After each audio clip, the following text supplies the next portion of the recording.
A very good morning to one and all present in the August House. And firstly, I would like to thank the Principal, sir, for granting us this wonderful opportunity to come and address and speak. Thank you, sir, and I trust everyone has had a wonderful experience. Also, at the same time, I think a very significant idea was brought forth yesterday, where in the book of Romans chapter 12, verse number 2 read that, "Do not be conformed to this world, but be transformed by the renewing of your mind, and that you may prove what is that good and acceptable and perfect will of God."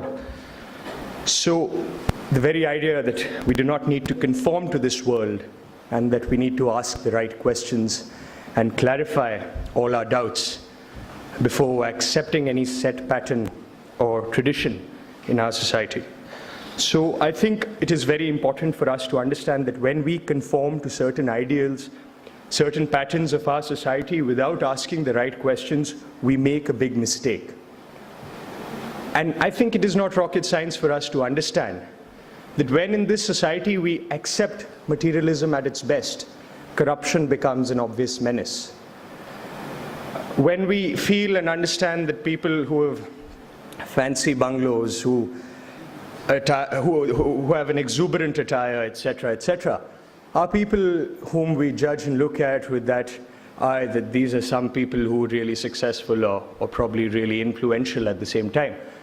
But what I want all of us to understand is that when certain things are accepted, without the right questions being raised, without things being scrutinized properly, we make a huge problem. And we need to understand that conformists have never been creators. Conformists have never been inventors, have never been scientists. And history has stood a testimony to this fact. And please allow me to give you an illustration.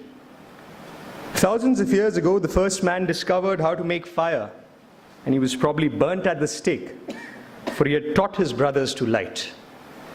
He was considered an evildoer, but thereafter men had fire to keep them warm, to cook their food, to light their caves. He had left them a gift they had not conceived, and he had lifted darkness of the earth. Centuries later, the first man invented the wheel. He was probably torn on the rack, for he had taught his brothers to build. He was considered a transgressor who had ventured into forbidden territory. But thereafter men could travel past any horizon. He had left them a gift they had not conceived, and he had opened the roads of the world. Throughout the centuries, there have been men who've taken first steps down new roads, armed with nothing but their vision.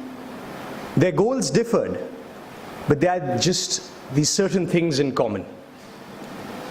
That the step was first, the road was new, and the vision was unborrowed.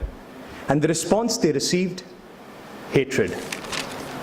The great creators, the thinkers, the artists have stood alone against the men and women of their time. Every great new thought was opposed. Every great new invention was denounced. The first motor was considered foolish. The first airplane was considered impossible. Anesthesia was considered sinful. The power loom was considered vicious. But these men of unborrowed vision, they went ahead. They suffered, they struggled, they paid, but they won. And history shows us that these conformists have never been creators. People who've chosen to differ, to diverge, and to deviate have actually led to certain creations. And if as individuals today, at all, we aspire to create, to invent, then we need to understand that we need to commit to differ. We need to deviate. We need to go out of the way. And I can give a very prominent example from the field of physics. In particular, when we talk about relativistic mechanics and classical mechanics, probably Newton had said that space and time were things which are absolute. But probably Einstein chose to differ and said that these things are relative. Probably this discovery was not on the cards for if Einstein had not chosen to differ.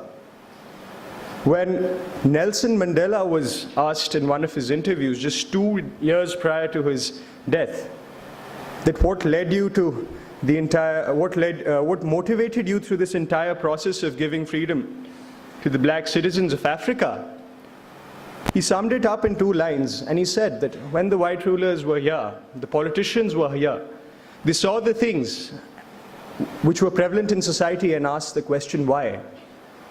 And Mandela said that when I went there, I saw the things which were not there and asked the question, why not? Probably what is important for us to understand is that when we choose to conform to certain ideals without raising the right questions, we commit a huge mistake. And if we do not choose to conform, our path is very dangerous. It's dreadful. It's a struggle, but it's worth all that disgust and danger. Ladies and gentlemen, herein I would like to end in the words of Albert Einstein, who in one of his very prominent addresses said that that which is popular is not always right, and that which is right is not always popular. Thank you for bearing with me.